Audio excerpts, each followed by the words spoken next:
नमस्कार साथियों, smartest simple में आपका बहुत बहुत स्वागत है। हम राजस्थान नगरपालिका अधिनियम 2009 की अपनी सीरीज को आगे बढ़ा रहे हैं और आज की क्लास में हम एक बहुत ही महत्वपूर्ण धारा यानी धारा 65 को समझने वाले हैं। तो चलिए बिना किसी देरी के शुरू करते हैं। ठीक है, तो आज की क्लास का हमारा रोड मैप क्या रहेगा? देखिए, सबसे पहले हम धारा 65 का एक बेसिक इंट्रोडक्शन लेंगे कि ये है क्या। फिर हम देखेंगे कि सदस्यों के लिए इसमें क्या दंड का प्रावधान है और अधिकारियों या कर्मचारियों के लिए क्या है।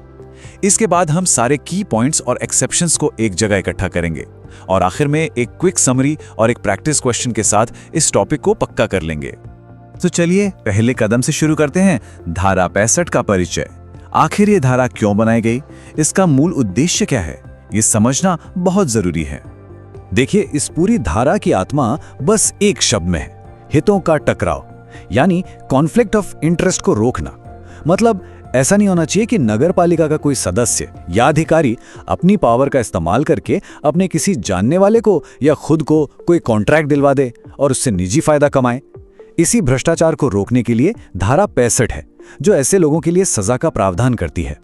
तो अब हम इस धारा के दो हिस्सों में से पहले हिस्से पर आते हैं, सदस्यों के लिए शास्ति।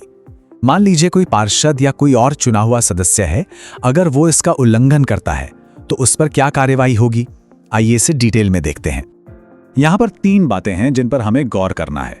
पहला, कि ये काम जानबूझकर किया गया हो, अगर अनजाने में कोई गलती हुई है तो वो इसके दायरे में नहीं आएगी। दूसरा, जो फायदा है वो प्रत्यक्ष यानी डायरेक्ट भी हो सकता है और अप्रत्यक्ष यानी इनडायरेक्ट भी, मतलब चाहे खुद के नाम पर फायदा लिया हो या किसी रिश्तेदार के नाम पर, दोनों ही अपराध हैं। और तीसरा, ये बहुत इंपॉर्टेंट है, ये है धारा 24 का अपवाद। अगर कोई हित धारा 24 के तहत अयोग्यता की श्रेणी में नहीं आता, जैसे किसी कंपनी का सिर्फ शेयर होल्डर होना, तो उस पर धारा 65 भी लागू नहीं होगी। इस पॉइंट को अच्छे से याद रखिएगा। तो अगर कोई सदस्य दोषी पाया जाता है तो उस पर कितना जुर्माना लग सकता है, तो ये रकम आपको याद रखनी है, अधिकतम 5,000 रुपए। यहां पर अधिकतम शब्द पर ध्यान दीजिएगा। इसका मतलब है कि जुर्माना 5,000 या उससे कम हो सकता है, पर इससे ज्यादा बिल्कुल नहीं। सदस्यों की बात तो हो गई, अब आते हैं नगर पालिका के अधिकारियों और कर्मचारियों पर। और मैं आपको बता दूं, इनके लिए नियम और भी ज्यादा कड़े हैं। चलिए देखते हैं कैसे। अधिकारियों और कर्मचारियों के लिए नियम एकदम साफ हैं। वो नगर पालिका के किसी भी कॉन्ट्रैक्ट में किसी भी तरह का कोई हित या फायदा नहीं ले सकते। हाँ, एक अपवाद जरूर है और वो है उनका खुद का रोजगार, मतलब उनकी सैलरी, भत्ते, ये सब इसमें नहीं गिना जाएगा, क्योंकि वो तो उनका हक है। इसके अलावा किसी भी कमर्शियल कॉन्ट्रैक्ट में उनकी कोई हिस्सेदारी नहीं हो सकती। जुर्माने की बात करें तो यहां पर मामला बराबर है। सदस्यों की ही तरह अगर कोई अधिकारी या कर्मचारी दोषी पाया जाता है तो उस पर भी अधिकतम 5,000 रुपए का ही जुर्माना लगेगा। लेकिन असली खेल तो अब शुरू होता है। और दोस्तों, यही वो सबसे बड़ा अंतर है जहां से परीक्षा में सवाल बनता ही बनता है। कर्मचारियों पर सिर्फ जुर्माना नहीं लगता, जुर्माने के साथ साथ उनके सर्विस रूल्स के हिसाब से उन पर अनुशासनात्मक कार्रवाई यानी डिसिप्लिनरी एक्शन भी लिया जाएगा। और यह बहुत सीरियस हो सकता है। इसमें सस्पेंशन से लेकर नौकरी से निकालना तक शामिल हो सकता है। इस टेबल से आपको पूरा का पूरा अंतर एक ही बार में क्रिस्टल क्लियर हो जाएगा। देखिए, जुर्माना दोनों के लिए सेम है, 5,000 रुपए तक, लेकिन जो अतिरिक्त कार्यवाही है यानी अनुशासनात्मक कार्यवाही, वो सिर्फ और सिर्फ अधिकारियों और कर्मचारियों पर होती है, सदस्यों पर नहीं। इस पॉइंट को दिमाग में बिठा लीजिए। चलिए, तो अब तक हमने जो कुछ भी सीखा उसे कुछ की पॉइंट्स में समेट लेते हैं।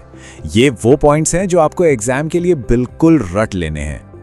तो ये रहे हमारे 5 रामबाण बिंदु। पहला, ये धारा सदस्य और कर्मचारी दोनों पर लागू होती है। दूसरा, दोनों के लिए मैक्सिमम जुर्माना है 5,000 रुपए। तीसरा, एक्स्ट्रा सजा यानी डिसिप्लिनरी एक्शन सिर्फ कर्मचारियों के लिए है। चौथा, धारा 24 वाली छूट एक बचाव का रास्ता है। और पांचवां, सदस्यों के मामले में यह साबित करना जरूरी है कि काम जानबूझकर किया गया था।